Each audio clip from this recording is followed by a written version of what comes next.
Hello, আসসালামু আলাইকুম everyone. It's me জারা রহমান। চলে আসলাম আরেকটি ছোট্ট ভিডিও নিয়ে। ঢাকার এই ক্লান্তিময় জীবন আর এত টেনশন দূর করার জন্য আমরা সবাই চলে গিয়েছিলাম একটু ঢাকার বাহিরে। এটা ছিল আমার এবং জারার দুইজনেরই প্রথম ট্রেন জার্নি। তার কিছু দূর যাওয়ার পরেই আমরা একটা সুন্দর নদী দেখতে পাই। এই জন্য আমি একটু ভিডিও ক্যাপচার করে নিলাম। আসলে আমাদের বাংলাদেশটা এত সুন্দর, যেদিকেই তাকাই সেদিকেই মনোমুগ্ধকর একটি পরিবেশ। চারিদিকে যেদিকেই তাকাচ্ছি সেদিকেই সবুজ শ্যামল একটি পরিবেশ।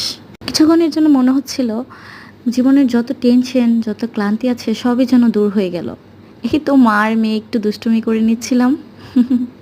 তারপরেই আমরা চা খেতে খেতে চলে যাচ্ছিলাম চায়ের দেশে।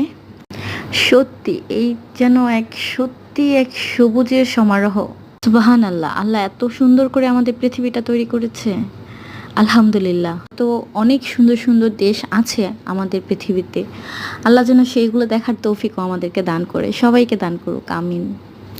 এই তো আমরা পাহাড় আর চা বাগান দেখতে দেখতে চলে যাচ্ছি শ্রীমঙ্গলে। আর এই পাহাড় নদী দেখতে দেখতেই আমরা চলে আসলাম শ্রীমঙ্গলে। তো এতটুকু ছিল আমার ব্লগ। সবাই